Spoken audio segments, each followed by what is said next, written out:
Welcome to 3 must-have ideas for your first day back to school distance learning. I'm so excited you're here.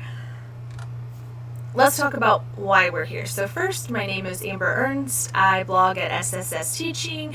I've been in education for almost 10 years now in a variety of elementary grades, but most of the time spent in upper elementary. That's definitely where my heart is.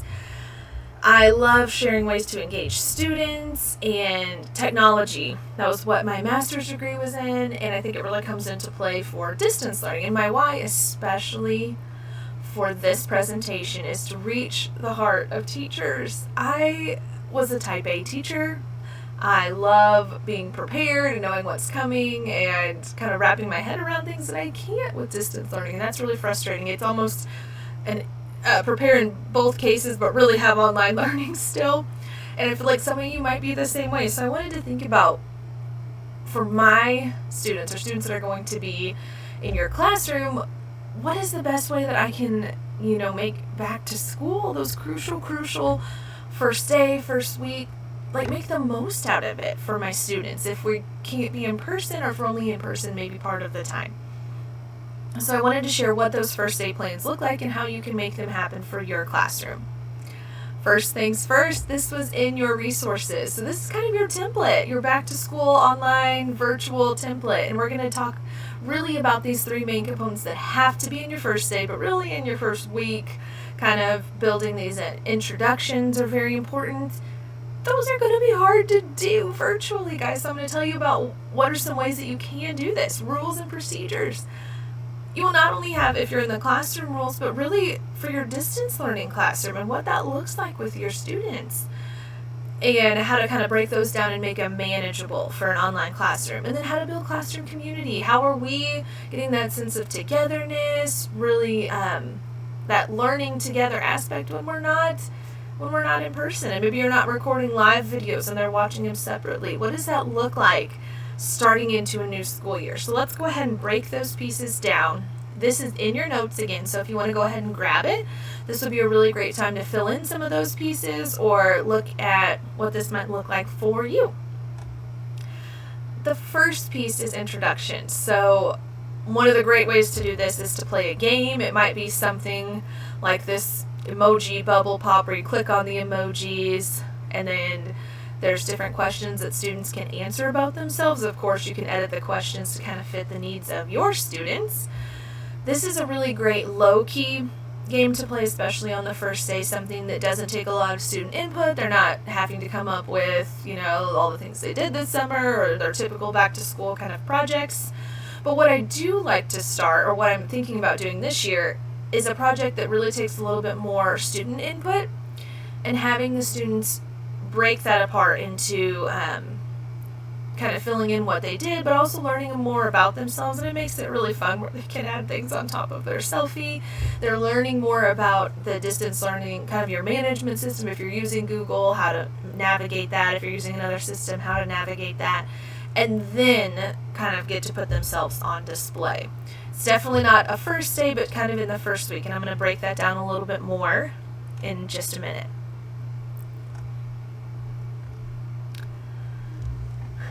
The second piece you need to have in your first virtual back to school, first meeting for everybody here, it seems like. Rules and procedures are crucial for a distance learning environment. We learned that back in the spring, but how do I make this on the first day? How do I know the student? Maybe not everyone's attending this way, or there's a lot of aspects that come into play. And I just want this list to guide how you might incorporate these in your first day or your first week. So let's kind of break those down. Students are going, or parents, and that's why I also have this. I wrote a whole blog post on how a virtual meet the teacher or open house night might go, and this might help as well, because parents are ones that really need to know this information ahead of time as well. So how do you troubleshoot your distance learning kind of platform, your online platform, whether it's Zoom or Google type environments? How do you troubleshoot? Who do you go to if they need help? And the second one kind of goes along with that. When are students able to reach you? Do you have set office hours? Is it only during certain class times? And how do they reach you? Is email the best way to do that? Do they have phone numbers that maybe it's a blocked phone number that still goes to your phone? How can they get a hold of you when they need to about assignments? What does our week look like? And this is really important. We have students that are just like us. So I'm a planner. I have students that really need that information as well. What does it look like every single week? Do we meet at the same times? Do I go to school on certain days? What am I expected to have finished? So as much as you know, because we might not, when we can only share that with them. So what does our typical week look like going into this school year? What am I expected to do? When am I expected to be on? Those kind of major things. This fourth bullet is super critical because we know this might have been an issue in the spring. What is etiquette for our digital classroom? So maybe building that together. Maybe building what are those rules together. There is tons of infographics. I didn't put one on here, but there's a lot of them out there now about what are those typical digital etiquette kind of things you need to go over. Muting your microphone, what's appropriate on the webcam, virtual backgrounds, answering questions, giving input, all of those things, and what it really looks like as far as like taking turns. I know even adults, we had to kind of learn some of those things really quickly. How do you turn in assignments? If you were not grading in the spring and maybe back to school, they're going to need to be some grades for virtual or online learning. What does that look like? So that parents know, especially, but also students, if they're at home, it's hard to read, when you're with students, the students that really take it to heart and feel a lot of pressure, and I can see those things and work on them. I don't see that when you're just with them for such a short amount of time. So that's something that you can go over. More importantly than grades, though, what does feedback look like in this environment? And I want you to take a second to kind of think about that, because we know what drives, funding at schools and all those pieces are great, but how do you give feedback in a really authentic way as a teacher? And I'm going to get into that in just a minute. In a distance learning environment, it's really hard because you're not in person to do that. And how do you make it really specific and manageable? If you were doing individual feedback that's one-on-one and takes up a lot of your time, that can really monopolize an entire day. That's a huge list, guys, and it's just the start. But I'm going to show you how to break this down and really think about what this looks like for your first day and first week. And again, if you're interested in what this might look like, check out my blog. I have that up. The third critical piece of your virtual first day and first week is building classroom community. There are tons of ways to do this. I want to share some of my favorites and how that you might be able to incorporate those on your very first day. You might think, how are we, you might have ways that you use this spring, but how can I start building a classroom community when I haven't met these students? Think about using their homes first. So if you can send maybe a yard sign, or if you have some, they might have some already made for your school that you're going to be able to use, or just send them as postcards. If you have funds available through school, this is a great way to connect any of these.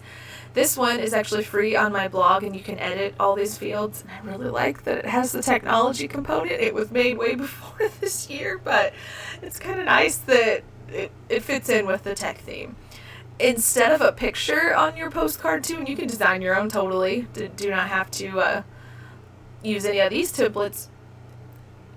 Instead of a picture, it's great to showcase you, you can put a QR code there so students and families can get to your class website, your school website, maybe your learning management system, maybe a classroom tour if you did something on YouTube, or a virtual tour, which would be a really neat way to get the parents and students involved starting at home before the school year starts. I think this is a really big step. You're going to start at home with maybe an open house or meet the teacher, and then you want to slide right into, how are we cementing that family and student home connection. The second piece is writing notes and frequent communication. And yes, the frequent communication is mostly email, but I will say this, and I'll be kind of vulnerable here. I am not like a touchy-feely type of teacher, and I have worked next to quite a few of them in the elementary, and they are all handshakes and high fives and fist bumps, and that is not me. It really isn't. There's more ways to build student relationships than that, and I really want that to come across. I love writing notes to students. Of course I love talking to students about what they're reading, how we can improve, and getting them really excited about learning, but it's not through touch. It's just not my love language. But I love the words of affirmation. I love writing them notes. I love sending notes home to their family. In any way that makes this easy for me to do, I definitely do it. So these are things that you can mail or send an email as pictures, cute little notes. Use your Bitmoji, make it really fun, and make sure the parents are involved there as well. This is really important at the beginning of the school year.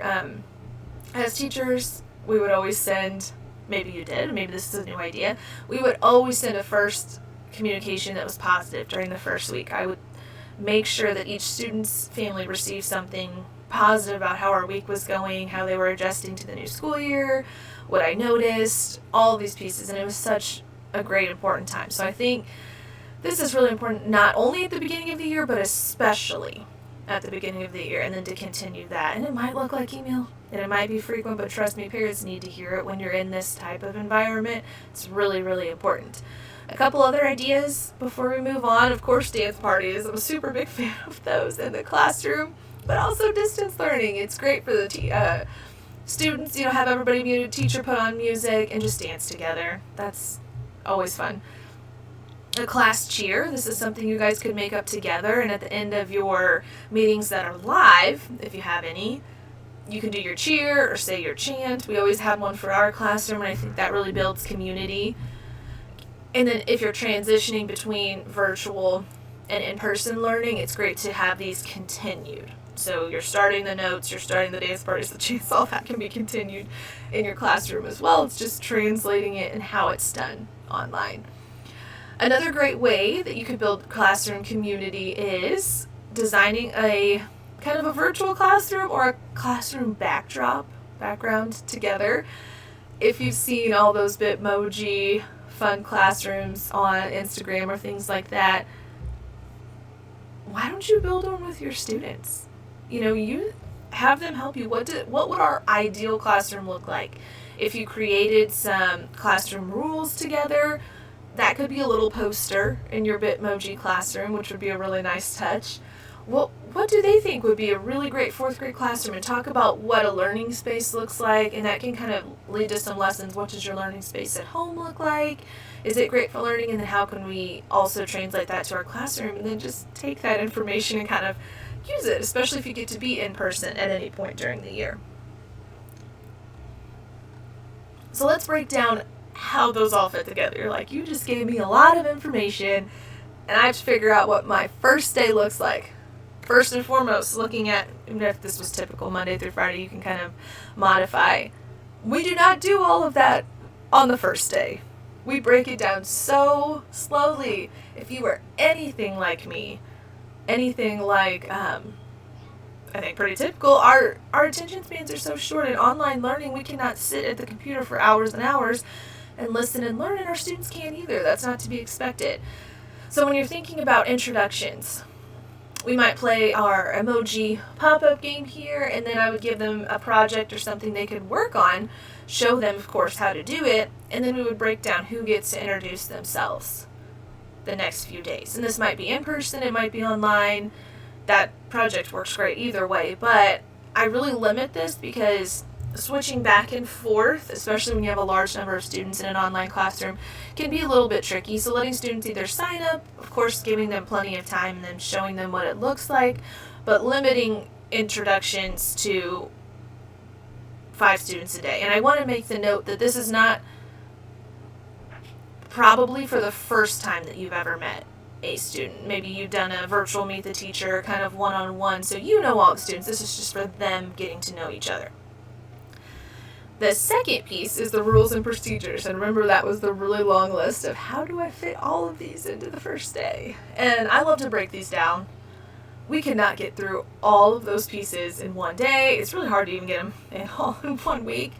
It's great to have a handbook or kind of a cheat sheet or a form or just a PDF that you can send to parents that has everything, but you need to go over it with your students especially because this is entirely new for them as well. So I love to just break it down, maybe how to log in, how to get a hold of me the first day, what our schedule is going to look like, how can we practice some of those etiquette things, what does digital work look like, your online platform and how to turn things in, and then how can we model this together. So those are really, really great ways. Last piece for community.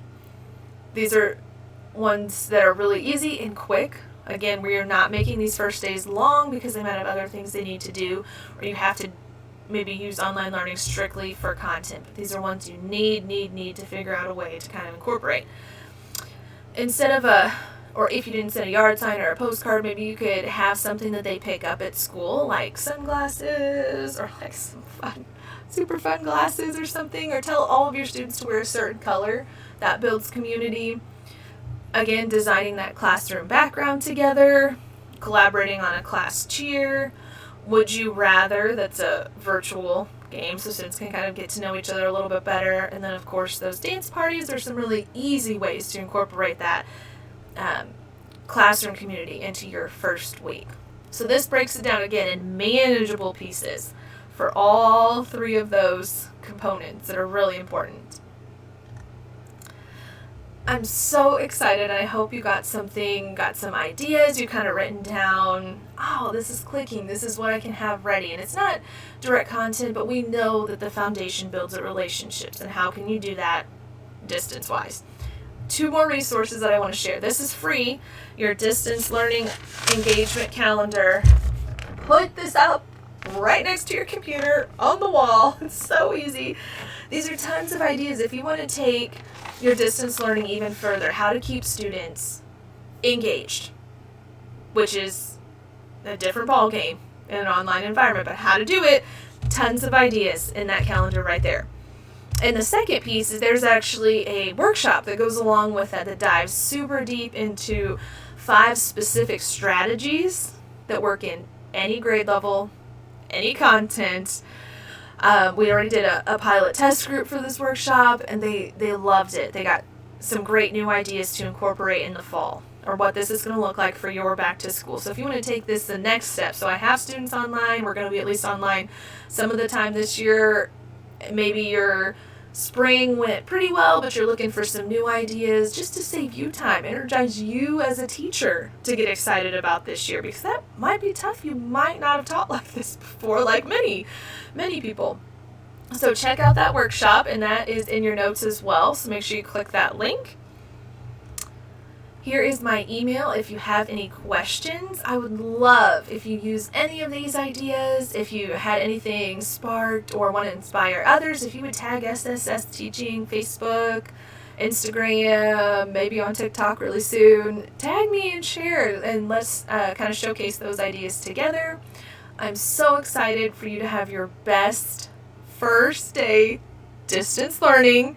So go back, look through these. Contact me if you have any questions. Have a great year, everyone.